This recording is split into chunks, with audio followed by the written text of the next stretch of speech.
विहार केसरी नख प्रत्ययत्न संगम दिष्टयातिहारिं शिबेन्दु विराजमानम् वन्दे कलिन्द तनुजाट तटवालकेलिम् पूर्णेन्दु सुन्दर मुखोपरिकुञ्चिताग्राः केशानवीन घन नील निभास्फरन्तः राजन्त आनत शिरः कुमुदस्य यस्य श्रीनन्दात्मजाय सबलाय नमो नमस्ते। नंदनंदन भगवान श्री कृष्ण की जय। हरे कृष्णा। तो 40 चैप्टर में अब गर्ग जी कह रहे हैं कि ये जो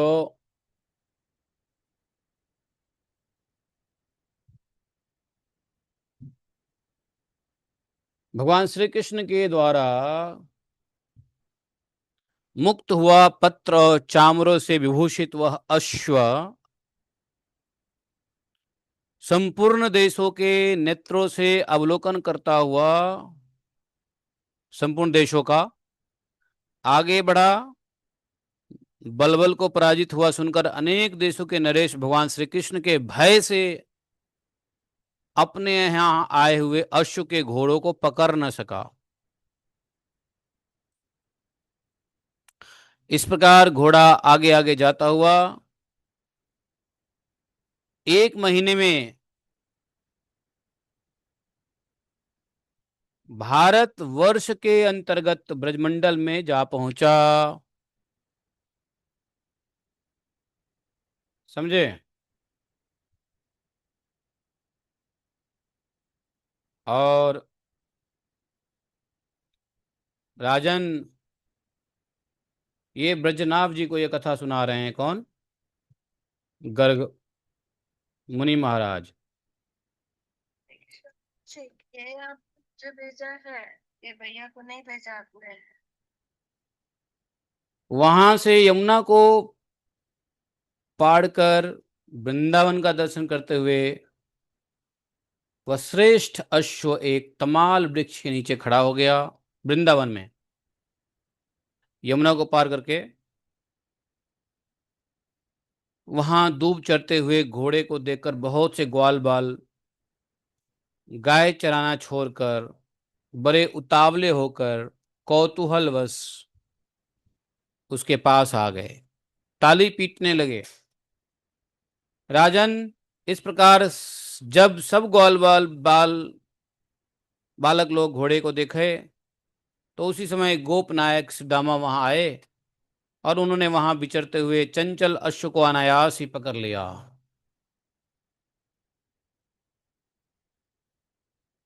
गाय बांधने वाली रस्सी को घोड़े से गले में बांधकर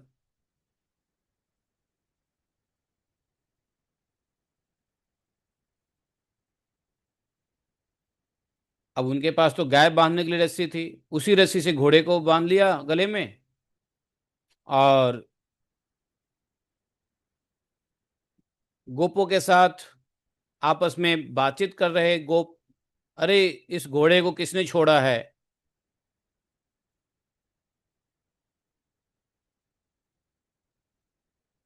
नंदराय जी के पास गए। नंदराय जी को बड़ा प्रसन्नता हुई घोड़े को देख करके, और उन्होंने उस पत्र को पढ़ा। सबको बाज के पढ़ा, बाज का मतलब बोल बोल के पत्र को पढ़ा, सबको सुनाया। बोली कि अरे ये तो उग्रसेन जी का घोड़ा है जो अपने गांव में आ गया है, और मेरे प्रपौत्र अनिरुद्ध सब ओर से इसका पालन करते हैं। मैं मित्रों से मिलने के लिए इस यज्ञ संबंधी अश्व को ग्रहण करता हूं। इसके बाद श्री कृष्ण जैसी आकृति वाले अनिरुद्ध जी को देखूंगा, ऐसा कह करके और यशोदा जी के सामने सारा अभिप्राय बताकर नंद बाबा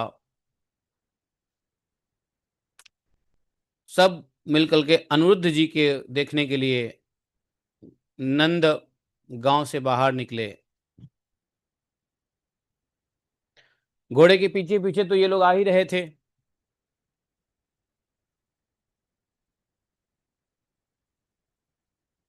उस समय भोज, बृंसी, अंधक आदि कुलों के समस्त यादव घोड़े पीछे घोड़े के पीछे लगे हुए आए, आकर के वहां पहुंच गए।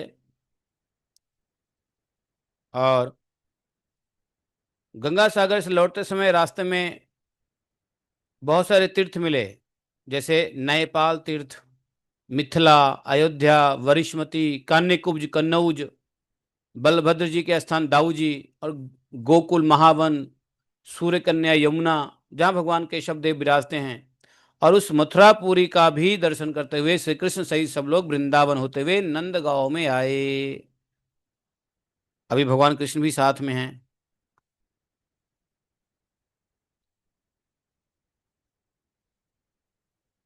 तो नंदगांव को दूर से देखकर रथ में आरूढ़ भगवान श्री कृष्ण सबसे आगे होकर यादवों के साथ वहां आए। और निकट पहुंचकर भगवान ने सामने देखा, पिता नंदराय जी एक गजराज को आगे रखकर गोपों के साथ खड़े हैं, तरह तरह के बाजे बजवाते हुए, शंखनाद कराते हुए, जय जयकार की ध्वनि फैलाते हुए नंदराय जी फूलों के हार, मंगल कलश तथा स्वागत के लिए मतलब तैयार हुए, तैयार तो थे ही।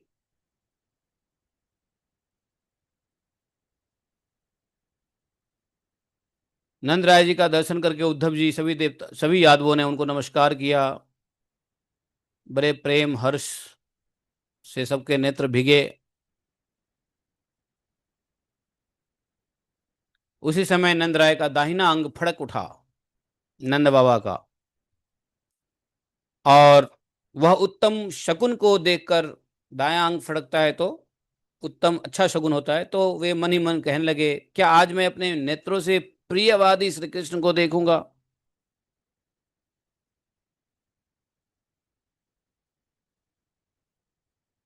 भरोसा नहीं हो रहा है। और ऐसा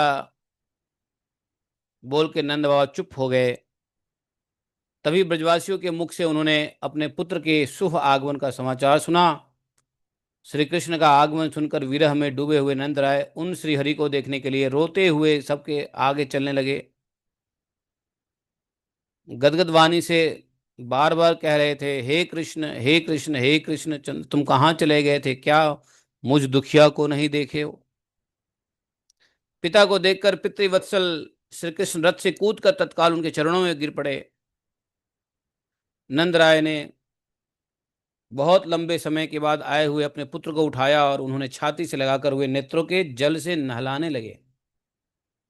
भगवान श्री कृष्ण चंद्र भी करुणा से आकुल हो नेत्रों से अश्रुधारा बहाने लगे। उसके बाद प्रेम में डूबे हुए श्री दामा आदि मित्रों को देखकर भगवान श्री कृष्ण ने बारी बारी से सबको अपने हृदय से लगाया। इस पृथ्वी पर कौन ऐसा मनुष्य है जो भक्तों के महात्म्य का वर्णन कर सके? एक ओर से नंद आदि गोप रो रहे थे और दूसरी ओर से कृष्ण आदि यादव सब लोग विरह से व्याकुल होकर के आपस में कुछ बोल ही नहीं पा रहे थे। सबके गला रुद्ध हो गया था। श्री कृष्ण के मुख पर आंसुओं की अविरल धारा बह रही थी। उन्होंने गदगद वाणी से प्रेमानंद में डूबे हुए समस्त गोपों को आश्वासन दिया। उन सब ने साक्षात परिपूर्णतम जगदीश्वर श्री कृष्ण को वैसा ही देखा जैसा वे मथुरा जाते समय दिखाई देते थे। नूतन जलधर के समान उनकी श्याम कांति थी। वे किशोर अवस्था के बालक से दिख रहे थे और उनके नेत्र सतकाल के प्रभात के खिले हुए कमलों की कांति जैसी लग रही थी।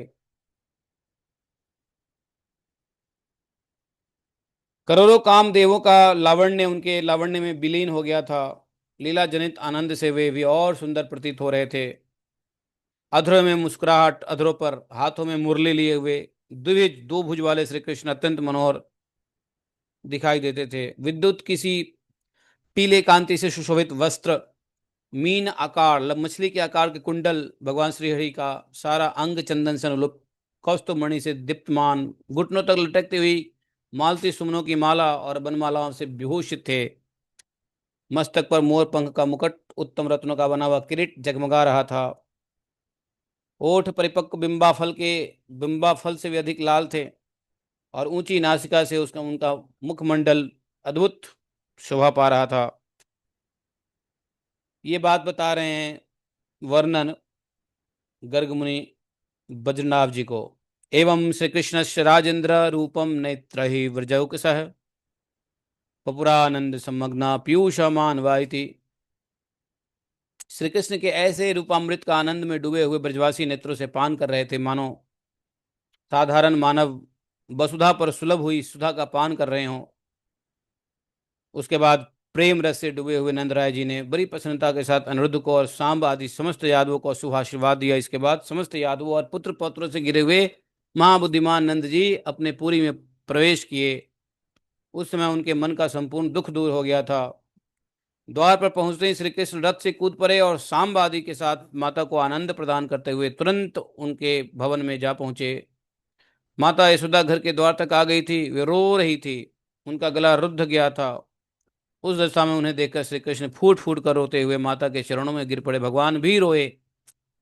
रुदतिम वाष्पकंठी ताम ननाम प्ररुदनम हरिहि दृष्ट्वा सुमातरम कृष्णो गृह द्वारे समागतम। भगवान श्री कृष्ण की माता यशोदा ने अपने प्राणों से भी प्यारे पुत्र को छाती से लगाकर उन्हें गदगद कंठ से आशीर्वाद दिया। नंद उपनंद सभी छहो वृषभानुवर ये सब लोग श्री कृष्ण को देखने के लिए आए। यादवों सही श्री कृष्ण ने वहां पधारे हुए गोपों से सबसे समादर किया। विधि पूर्वक मिल करके सबने प्रसन्न होकर के भगवान श्री कृष्ण की कुशल पूछी और भगवान कृष्ण ने भी उन सबका उत्तम कुशल पूछा। उसके बाद भगवान ने यमुना के तट पर महात्मा अनिरुद्ध की सेना के सारे शिविर लगा दिए। अनिरुद्ध, शांब, उद्धव आदि ने तो शिविरों में ही निवास किया, किंतु भगवान श्री कृष्ण नंद नगर में ठहरे। श्री कृष्ण सहित नंद राय जी ने वहां पधारे हुए समस्त यादव सैनिकों को भोजन दिया और पशुओं के लिए भी चारे दाने आदि का प्रबंध कर दिया। आहुतो राधया कृष्ण संध्यायाम नंद नंदन जगाम शश्वदे कांते शीतलम कदलीवनम। गर्ग जी कहते हैं, ब्रजनाभ जी, संध्या के समय श्री राधा ने नंद नंदन श्री कृष्ण को बुलवाया और राधा ने राधा का निमंत्रण पा करके भगवान एकांत स्थल में, एक एकांत स्थल था और बड़ा शीतल स्थल था। शीतल इसलिए था क्योंकि कदली वन था। कदली वन कहते हैं केले के पेड़ के वन को।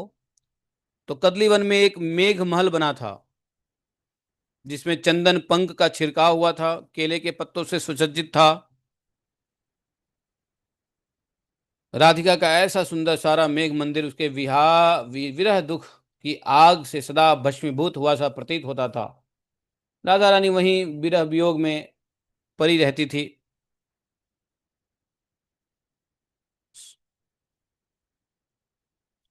एक्चुअली राधा रानी को जो 100 वर्षों का विरह हुआ था वो श्रीदामा के श्राप से हुआ था, जो श्रीदामा ने श्राप दिया था। तो श्रीदामा के श्राप से विश्वभानु नंदिनी को श्री कृष्ण के विरह का दुख भोगना पड़ा था और उस दशा में भी वो वहां अपने शरीर की रक्षा के लिए रह रही थी, न किसी दिन इसलिए इस इंतजार में कि किसी न किसी दिन कृष्ण आएंगे जरूर।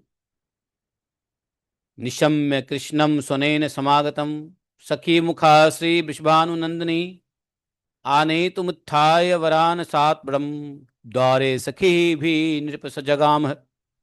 सखी के मुख से जब वह संवाद मिला कि श्री कृष्ण अपने विपिन के में पधारे हैं, तब श्री विश्वानु नंदिनी उन्हें लाने के लिए अपने श्रेष्ठ आसन से तत्काल उठकर खड़ी हो गई और सहेलियों के साथ दरवाजे पर आई। ब्रजेश्वरी श्यामा ने ब्रजबल्लभ श्याम सुंदर श्री कृष्ण को उनका कुशल समाचार पूछते हुए आसन दिया, पद्म अर्घ्य आदि उपचार अर्पित किए। परिपूर्णतमा श्री राधा ने परिपूर्णतम श्री कृष्ण का दर्शन पाकर विरह जनित दुखों को त्याग दिया और संजोग पाकर वे हर्षोल्लास में भर गईं। उन्होंने वस्त्र आभूषण चंदन से अपना श्रृंगार किया। प्राणनाथ श्री कृष्ण के कुशस्थली चले जाने के बाद से श्री राधा ने भी कभी श्रृंगार धारण नहीं किया था। जब भगवान चले गए थे तो उसके बाद राधा रानी ने कभी श्रृंगार नहीं किया। इस दिन से पहले उन्होंने कभी पान नहीं खाया, भोजन में मिठाई नहीं खाई, सैया पे नहीं सोई और कभी हास परिहास नहीं किया। ऐसा होता है जब पति विदेश चला जाए, प्रदेश चला जाए, तो पत्नी पतिव्रता पत्नी को ऐसा ही करना चाहिए। वैसा ही राधा रानी ने भी किया। मिठाई नहीं खाए, अच्छे वस्त्र नहीं पहने, आभूषण नहीं लगाया, श्रृंगार नहीं किया, पान नहीं खाए, सैया बिस्तर पे नहीं सोई, मीठा भोजन भी नहीं किया, हंसी मजाक भी नहीं करती थी, हास प्रयास भी नहीं किया कभी। और श्री राधा जी ने अब भगवान को पा करके बड़े खुशी से आंसू बहाते हुए गदगद कंठ से पूछा, गदगद वाणी से, हाँ, राधो वाच गोकुलम मथुराम त्यक्त्वा गतः कस्मत् कुशस्थलिम वद तन्मे हृषिकेश तुम साक्षात गोकुलेश्वर। हे हृषिकेश, तुम तो साक्षात गोकुलेश्वर हो, फिर गोकुल और मथुरा छोड़कर कुशस्थली क्यों चले गए? कुशस्थली कहते हैं जहां द्वारका है, गुजरात प्रदेश को कुशस्थली कहते हैं लगभग। इसका कारण मुझे बताओ हे नाथ। तुम्हारे वियोग से मुझे एक एक क्षण जुग के समान जान पड़ता है, एक एक घड़ी एक एक मनमंत्र के तुल्य दिखाई देता है। एक दिन मेरे लिए दो परार्ध के समान व्यतीत होता है। किस कुसमय में मुझे दुखदाई विरह प्राप्त हुआ, जिसके कारण मैं तुम्हारे सुखदाई चरणारविंदों का दर्शन नहीं कर पाती हूँ। जैसे सीता राम को हंसनी मान सरोवर को चाहती है, उसी तरह मैं तुम मानदाता रासेश्वर से नित्य मिलन की इच्छा रखती हूँ। यथा रामम तु सीतेव मानसम वरतेव च तथा रासेश्वरम त्वाम तु मानदम ही समुत्सै। सर्वम जानासि सर्वज्ञम किम दुखम कथामि हम। तुम सब जानते हो, सब कुछ जानते हो, तुम सर्वज्ञ हो, मैं तुमसे अपना दुख क्या कहूं। हे नाथ, 100 वर्ष गतम नाथ वियोगो में गतो मम। 100 वर्ष बीत गए किंतु मेरे वियोग का अंत नहीं हुआ। इति युक्ता वचनम राजन स्वामिनी स्वामिनम परम। अपने परम प्रियतम स्वामी श्याम सुंदर से ऐसा वचन कहकर स्वामिनी श्री राधा विहार अवस्था के दुखों को स्मरण करके, विरह अवस्था के दुखों को स्मरण करके अत्यंत खिन्न हो फूट फूट कर रोने लगी। अब भगवान श्री कृष्ण प्रिया को रोते देख करके अपने वचनों के द्वारा उन्हें उनके मानसिक क्लेशों को शांत करते हुए कहा। कृष्ण जी बोले, न कर्तव्यस्तया राधे शोकस्य तनु शोक सह। राधे प्रिय, यह शोक शरीर को सुखा देने वाला है, इसलिए तुम्हें शोक नहीं करना चाहिए। हम दोनों का तेज एक है, हम दोनों एक ही तेज हैं जो दो रूप में प्रकट हुए हैं। इस बात को ऋषि महर्षि जानते हैं। यहां मैं हूं, वहां सर्वदा तुम हो, और जहां तुम हो वहां सर्वदा मैं हूं। हम दोनों में प्रकृति पुरुष की भांति कभी वियोग नहीं होता। भेदम ही चावरयो मध्ये यो पश्यन्ति नराधमा देहांते नरकान राधे ते प्रयांति दोष दोषतः। राधे, जो नराधम हम दोनों के बीच में भेद देखता है, वे शरीर का अंत होने पर अपनी उस दोष दृष्टि के कारण नरक में पड़ता है। जैसे चकोई प्रतिदिन प्रातःकाल अपने प्यारे चक्रवाक को देखती है, उसी तरह आज से तुम भी मुझे सदा अपने निकट देखोगी। हे प्राण वल्लभे, थोड़े ही दिन के बाद मैं समस्त गोप गोपियों के और तुम्हारे साथ अविनाशी ब्रह्म स्वरूप गोलोक धाम में चलूंगा। श्री गोलोक धाम। माधव की यह बात सुनकर गोपियों सहित श्री राधिका ने प्रसन्न हो प्यारे श्याम सुंदर का उसी प्रकार पूजन किया जैसे रमा देवी रमापति की पूजा करती है। श्री राधिका ने पुनः श्री कृष्ण से रास क्रीड़ा के लिए प्रार्थना किया है। तब प्रसन्न हुए रासेश्वर ने वृंदावन में रास करने का विचार किया। राधा रानी ने कहा कि एक बार और रास करते हैं। तो भगवान ने भी विचार किया, ठीक है।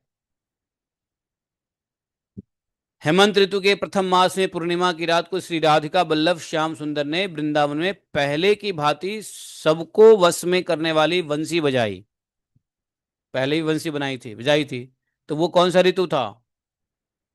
हेमंत ऋतु की तरह था ना, हेमंत ऋतु ही था। हेमंत शिशिर वसंत तो हेमंत ऋतु था। वर्षा ऋतु के बाद हेमंत ऋतु आता है। तो शिशिर वसंत, ग्रीष्म वर्षा, हाँ अभी ग्रीष्म चल रहा है, अब वर्षा ऋतु आने वाला है। तो वर्षा ऋतु जब खत्म हो जाता है तो हेमंत आता है। हेमंत शिशिर वसंत ग्रीष्म वर्षा।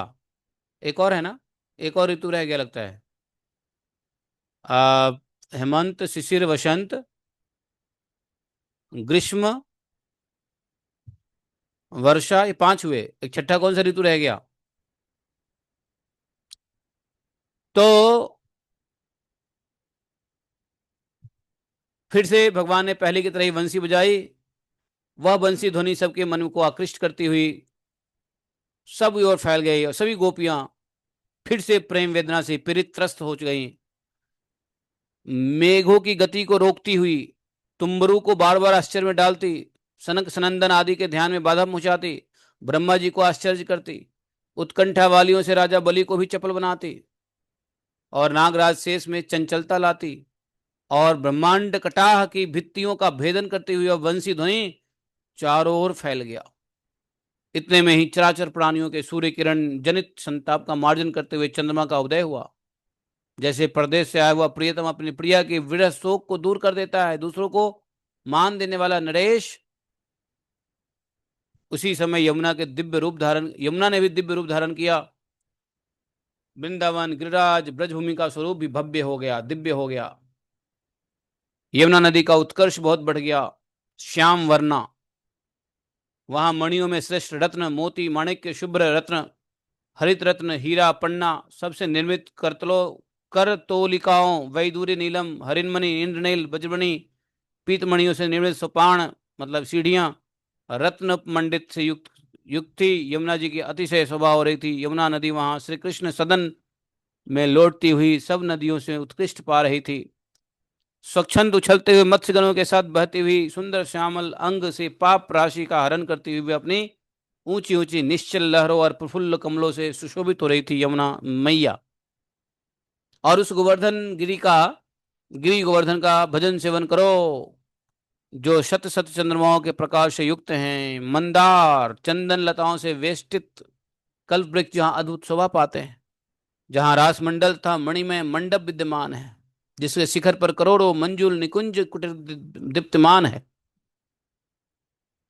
अब फिर से वही वर्णन हुआ है जैसे रास के समय पहले वर्णन हुआ था। यमुना जी के तट प्रदेश निर्रासी और तीर के संपर्क में आकर मंद गति से प्रवाहित होने वाला अत्यंत सुगंधित वायु से कंपित वृंदावन का सारा भाग सुभाषित शिखंड कुंकुम युक्त मृतिका मतलब परम ऐसा लग रहा था। वसंत ऋतु में जैसे नाना प्रकार के पेड़ पीपल बरगद नारियल उरु कटहल आम अमरुद निम्ब नारंगी बिंब चंपा चंदन कदम्ब नाना प्रकार के हैं, यहाँ तक कि खजूर श्रीफल और लवंग लताएं उस वन की शोभा बढ़ाती थी। अंजीर साल तमाल कदम। तो बोले कि देखो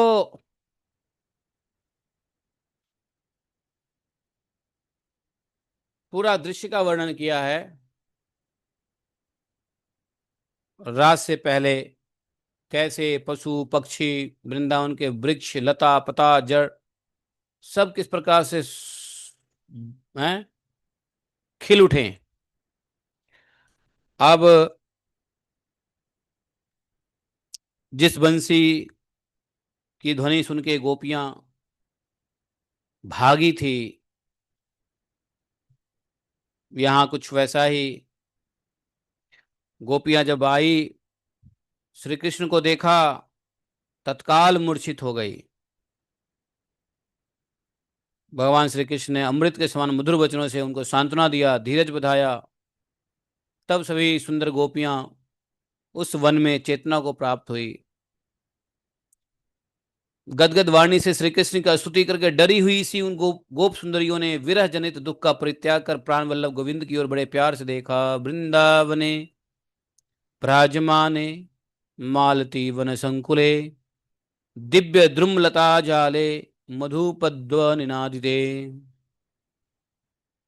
मालती वन से व्याप्त दिव्य वृक्ष एवं दिव्य लताओं के जाल से मंडित तथा भ्रमरों की गुंजारों से मुखरित शोभाशाली वृंदावन में साक्षात मदन मोहन देव श्री हरि गोपांगनाओं के साथ विचरने लगे।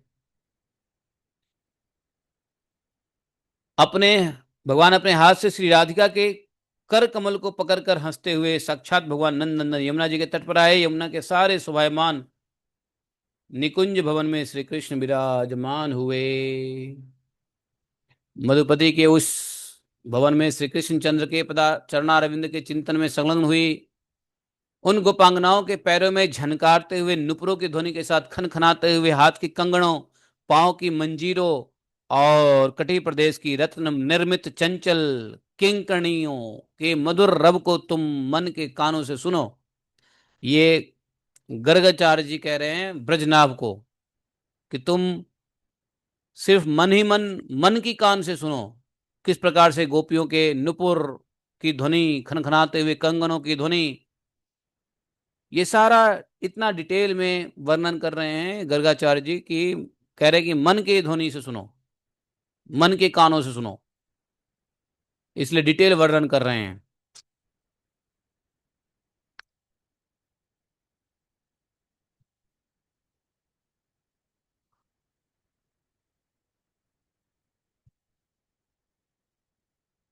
तो नाना प्रकार के खेल शुरू हुए। गोप सुंदरियों में कोई तो युवती मुग्धा बताई गई, कोई तरुणी मध्या, कोई सुंदरी प्रगल्भा नायिका थी, कोई तरुणी तरु को भी विनय की शिक्षा देती, तो कोई सखी उस सुंदर वन में अपने मधुर हास की छटा बिखेरती थी, और कोई मदमत्त होकर चलती थी। कोई उसे भी हाथ से ठोकर लेकर आगे दौड़ जाती, तो कोई उसको ही पकड़कर उस निकुंज भवन में कमल के फूलों से पीटती थी। कोई किसी के ढीले या टूटे हुए सोने के हार को हंसी हंसी में खींच लेती, तो कोई उस वन में बिहार मतलब खुशी में तरह तरह से मतवाली होकर दौड़ती हुई बंधे हुए केस पास खुल जाती थी उन गोपियों के।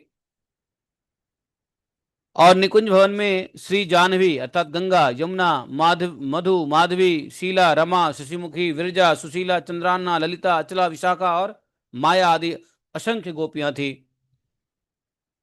गर्गाचार्य जी कह रहे हैं मैंने तो यहाँ थोड़े सी गोपांगनाओं के नाम बताए, वैसे थी तो लाखों लाखों में। वहां की मणिमय भूमि पर कोई लीला छत्र लेकर, कोई अति मौक्तिक लता लेकर के, मोंगरा की फूल की मालाएं लेकर चलती थी। कितनी ही तो सखियां चामर, पंखा, व्यजन, दंड फहराती हुई पीली पताकाएं लेके चल रही है। कुछ गोपांगनाएं वहां श्रीहरि का भेष धारण करके नाचती थी, कोई हाथ में वीणा लेकर बजाती थी, कोई हाथ से ताल देती थी, तो कोई मृदंग वादन की कला दिखाती थी। कितनी ही सखियां वृषभानु नंदिनी का सा वेश बना करके धारण किए केयूर कुंडलों से अलंकृत होकर बंसी लेकर बजाती, और कई मणिमंडित बेतों की छड़ी कई गोपियां हाथ में लेकर चलती थी। ये सब ठीक वैसा ही हो रहा है जैसे रासलीला में, शरद पूर्णिमा की रासलीला में हुई थी। बड़ा डिटेल वर्णन किया इन्होंने, समझे।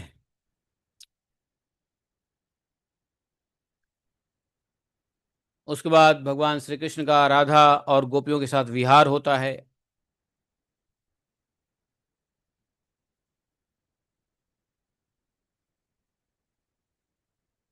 और जब सखियों ने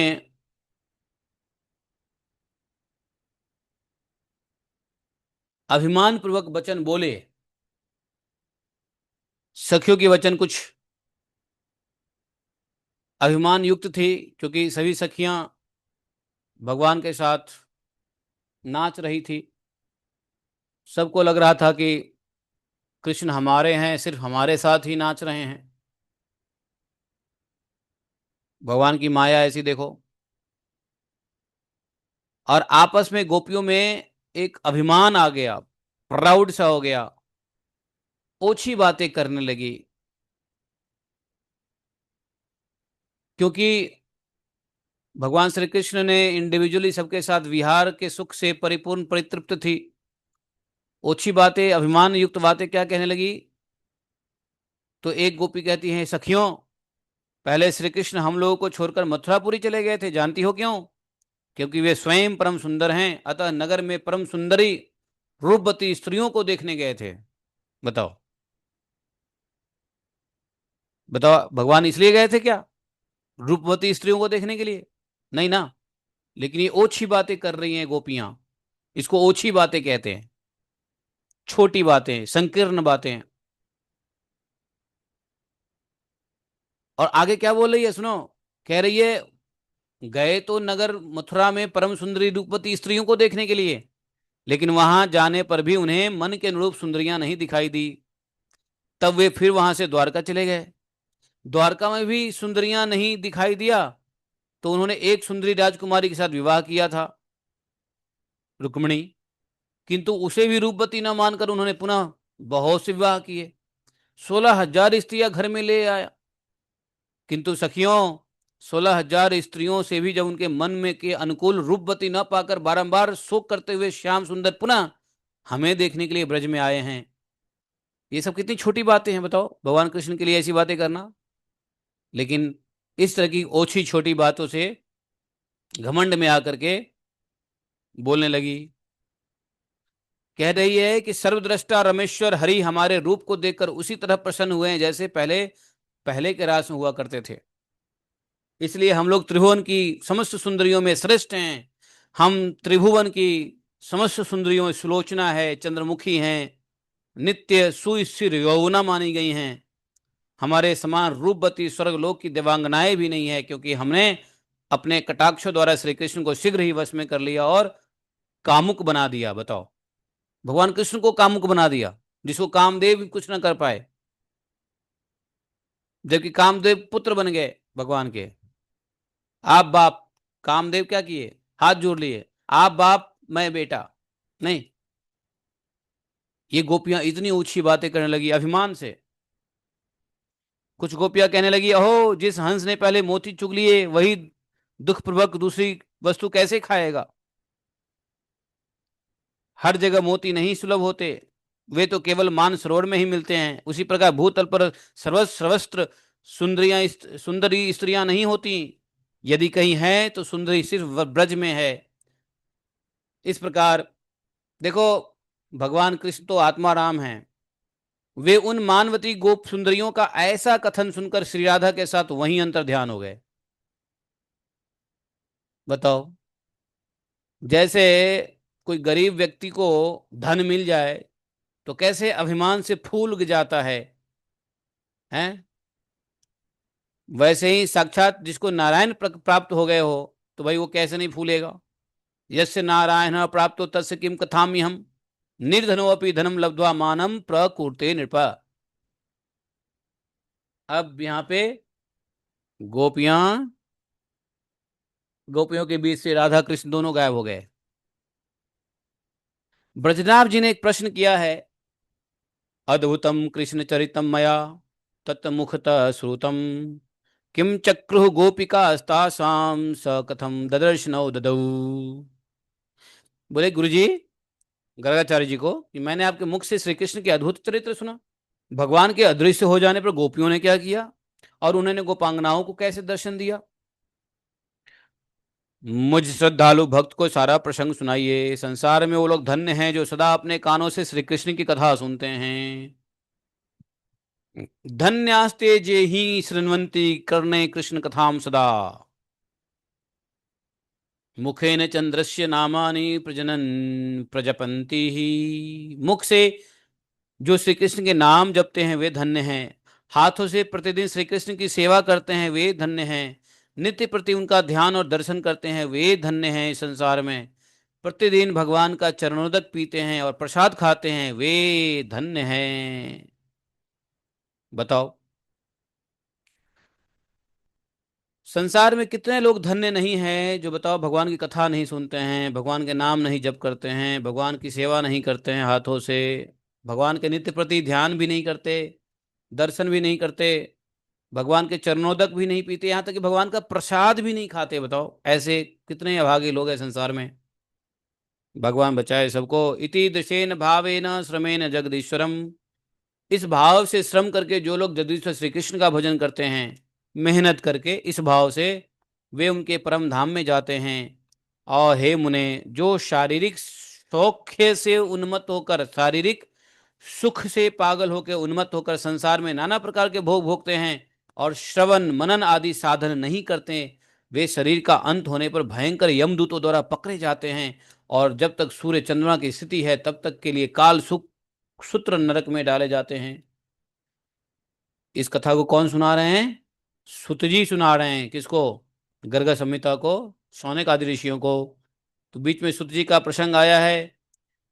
इक्ति उक्तवंतम राजनम प्रतिवाच मुनीश्वर।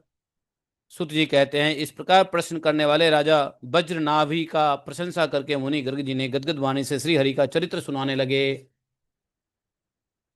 गर्गाचार्य जी ने कहा कि श्री कृष्ण के अंतर्ध्यान हो जाने पर समस्त गोपांगनाएं उन्हें न देखकर उसी तरह संतप्त हो गई, परेशान हो गई, जैसे हरणियां युद्धपति हरिण को न पाकर दुखमग्न हो जाती हैं। भगवान श्री हरि अंतर्ध्यान हो गए, यह जानकर सभी गोप सुंदरियां पूर्ववत युद्ध बनाकर चारों ओर वन में खोजने लगी, है ना। वृक्षों से पागलों की तरह पूछने लगी कि हे वृक्षगण, नंद नंदन श्री कृष्ण को हम श्री कृष्ण हमको अपने कटाक्ष बाण से घायल करके कहाँ चले गए, यह बात हमें बता दो, क्योंकि तुम सब लोग इसी वन के स्वामी हो। सूर्य नंदिनी यमुने, अरे तुम्हारे पुलिन के प्रांगण में प्रतिदिन गौए चराते हुए जो तरह तरह की लीलाएं किया करते थे वे गोपाल श्री कृष्ण कहाँ चले गए। अब गोपियां जो है ना पागल की तरह वन में घूमती और लता पता पेड़ वृक्ष गंगा जमुना नदी सबसे पूछती, यहां तक कि गिरिराज से भी पूछा कि हे गिरिराज, हे गोवर्धन, हैं तुम बताओ कृष्ण कहाँ गए। वो कृष्ण जो इंद्र के क्रोध से ब्रजवासियों की रक्षा करने के लिए श्रीनाथ जी ने आपको अपने बाएं हाथ में धारण किया था, तुम तो भगवान के औरस पुत्र हो, इसलिए कभी वे कभी तुमको छोड़ते नहीं, तुम ही बताओ नंद नंदन हमें वन में छोड़कर कहाँ चले गए।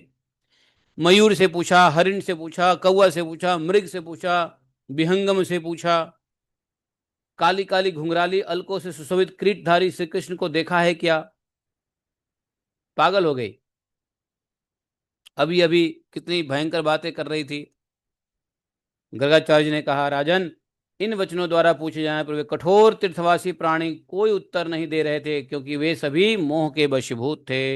इस प्रकार श्री कृष्ण चंद्र का पता पूछते हुए समस्त गोप सुंदरियां कृष्ण कृष्ण पुकारते हुए कृष्णमयी हो गई। और वे कृष्ण स्वरूपा गोपांगनाएं वहां श्री कृष्ण के लीला चरित्र का अनुकरण करने लगी। फिर वे यमुना की रेत में गई और वहां उन्हें श्रीहरि के पद चिन्ह दिखाई दिए। वज्र ध्वज अंकुश आदि चिन्ह से उपलक्षित महात्मा श्री कृष्ण के चरण देखती और उनका अनुसरण करते हुए ब्रजंगनाएं तीव्र गति से आगे बढ़ी और वे श्री कृष्ण की चरण रेणु लेकर अपने मस्तक पर रखती जाती थी। इतने में ही अन्य चिन्हों से उपलक्षित दूसरे पद चिन्ह भी उनके दृष्टि पथ में आए, अर्थात भगवान श्री कृष्ण के चरण छाप के साथ साथ किसी और के चरण छाप थे। किसके थे? राधा रानी के थे। आपस में गोपियां कहने लगी, मालूम होता है प्रियतम श्याम सुंदर प्रिया के साथ गए हैं। इस तरह बात करते हुए चरण चिन्ह को देखते हुए गोपांगनाएं तालवन में जा पहुंची, तालवन। और ब्रजेश्वरी श्री राधा के साथ ब्रज में आगे आगे जाते हुए ब्रजेंद्र श्री कृष्ण पीछे आती हुई गोपियों को कोलाहल सुनकर स्वामिनी श्री ललिता श्री लाडली जी से अर्थात राधा जी से करोड़ों चंद्रमाओं के समान कांति धारण करने वाले प्रियतमा से जल्दी जल्दी चलो, जल्दी जल्दी चलो, ऐसा कह रहे भगवान कृष्ण। तुमको और मुझको साथ ले जाने के लिए ब्रज सुंदरियां सब ओर से आ गई है। शीघ्रम गच्छ प्रियतम तू कोटि चंद्र प्रभा सप्रभावे तया ततः प्रिया हरे पूर्वम श्रृंगार कुसुमीप चकार सुंदरम दिव्यम वृंदारण्य च पूर्वत। बोले तब प्रिया जी ने पहले प्रीतम श्याम सुंदर का फूलों से श्रृंगार किया, श्रृंगार करके वृंदावन में उन्हें पूर्वत दिव्य सुंदर बना दिया। उसके बाद नंद नंदन ने बहुत से पुष्प लाकर उनके द्वारा प्रिया को भी दिव्य श्रृंगार किया। आपस में राधा रानी कृष्ण एक दूसरे को श्रृंगार किया, और उन्होंने भांडीर वन की प्रिया का श्रृंगार किया भांडीर वन में। और उसी प्रकार उन्हें पहले तो उनके केस संवारे, फिर उनके उनके केशों में फूलों के गजरे लगा दिए राधा रानी के। और इसके बाद क्या हुआ, अंग अंग के अनुरूप अनुलोपन और अंग राग धारण कराए। फिर पान का बीड़ा खिलाया। श्याम सुंदर के द्वारा सुंदर श्रृंगार धारण कराए जाने पर राधा बड़ी सुंदर हो गई और सुंदरता की पराकाष्ठा पर पहुंच गई। तथा कृष्णस्त मुदित पुष्प वृक्ष से नृप सय्याम पुष्पमयी कृत्वा तया रेमे रमेश्वर। वृंदावने गोवर्धने कृष्णाया पुलिने तथा नंदीश्वरे बृहत्सानौ तथा रोहित पर्वते। इसके बाद हैं प्रिया के साथ प्रेममयी दिव्य क्रीड़ा किया। वृंदावन, गिरिराज, गोवर्धन, यमुना पुलिन, यमुना घाट, नंदीश्वर गिरी, बृहत्सानुगिरी और रोहित पर्वत पर तथा ब्रजमंडल के 12 वनों में सर्वत्र प्राण वल्लभा के साथ विचरण करते करके प्रीतम श्याम सुंदर बंसी वट के नीचे आकर खड़े हो गए। वहां पर गोपियां कृष्ण कृष्ण चिल्लाती हुई, कीर्तन करती हुई गोपियों का ध्वनि सुनाई दिया, कोलाहल सुनाई दिया। और फिर राधा रानी से पूछे, प्रियतमे जल्दी जल्दी चलो। श्री कृष्ण का यह कथन सुनकर राधा मानवती होकर बोली। मानवती, थोड़ा सा मानवती मतलब समझे ना, रूठते हुए, हे दिनवत्सला, अब मैं चलने में समर्थ नहीं हूं, मैं थक गई हूं। आज तक कभी घर से नहीं निकली थी, मैं दुर्बल हूं। तुम्हारा जहां मन हो जाओ, लेकिन मुझे स्वयं मुझे ले चलो जहां मन हो, मैं चल नहीं सकती। यह बात सुनकर के भगवान ने राधिका को अपने पीताम्बर वस्त्र से हवा किया, क्योंकि वो पसीने पसीने हो गई, थक गई।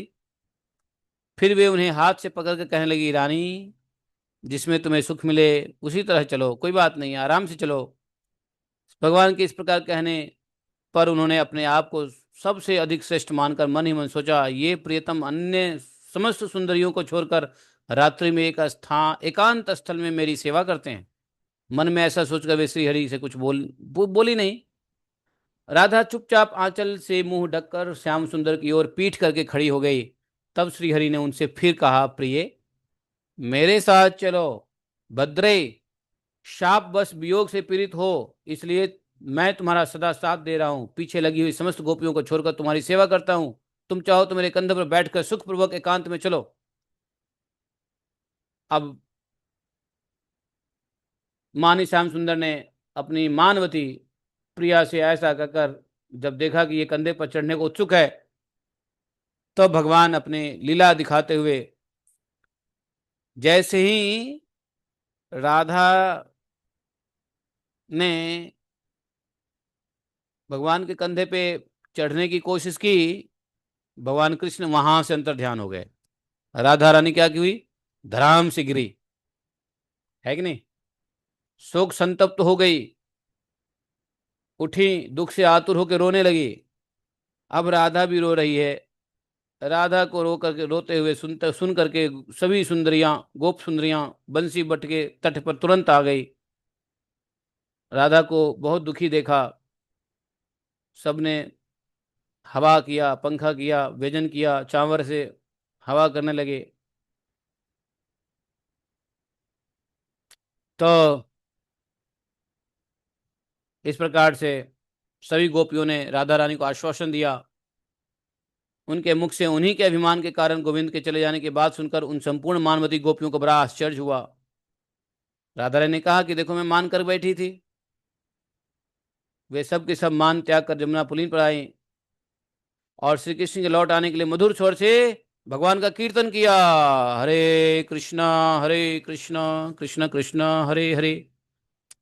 तो भगवान के कीर्तन करने से भगवान के दर्शन होते हैं। तो सभी थक हार करके वापस आई यमुना पुलीन पर और मधुर स्वर से खूब गुणगान करने लगी। सौरई जगुहु कृष्ण गुणास्तदा गवन हेतवे।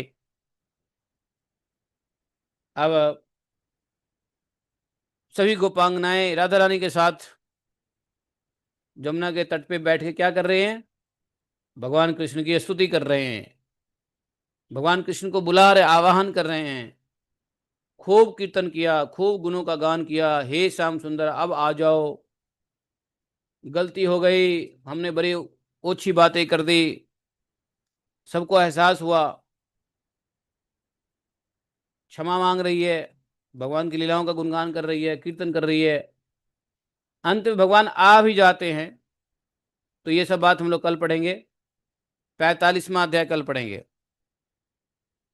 भगवान का गोप सुंदरियों के बीच आविर्भाव होना। ठीक है। ऐसे भगवान नंदनंदन श्री कृष्ण को प्रणाम। ओम नमो गोवर्धन उद्धारणाय गोविंदाय गोकुल निवासाय गोपालाय गोपालपतये गोपीजन भर्त्रे गिरिग जगत्रे करुणानिधे जगत विदय जगत मंगलाय जगत निवासाय जगत मोहनाय कोटि मनमत मनमथाय वृषभानुसुधावराय श्री नंदाराजकुल प्रदीपाय श्री कृष्णाय परिपूर्णतमाय तम संख ब्रह्मांड पतये गोलोक धाम अधिष्णाधिपतये स्वयं भगवते सबलाय नमस्ते नमस्ते नमस्ते। जयति ते अधिकं जन्मना व्रज शयत इंदिरा शाश्वतत्र हि दयितद्वेष्यता देक्षुतावका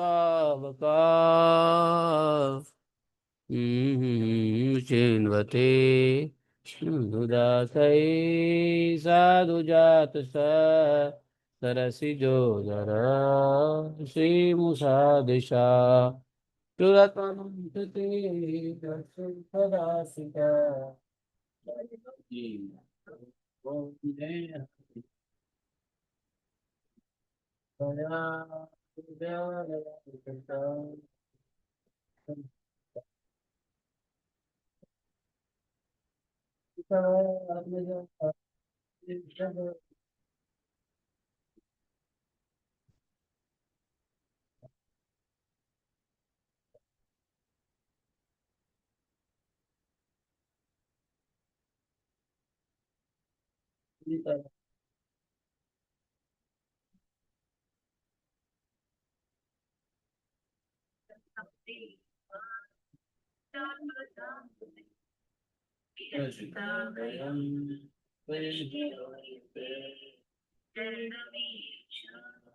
संसते भया